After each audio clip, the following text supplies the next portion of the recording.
This cool thing I found. It was on the dirt. I was cleaning up, doing some yard work.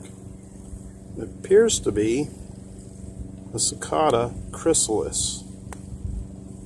2017 is the year of the 17-year cicada. So this is the year that they're going to hatch. I assume that's what this is.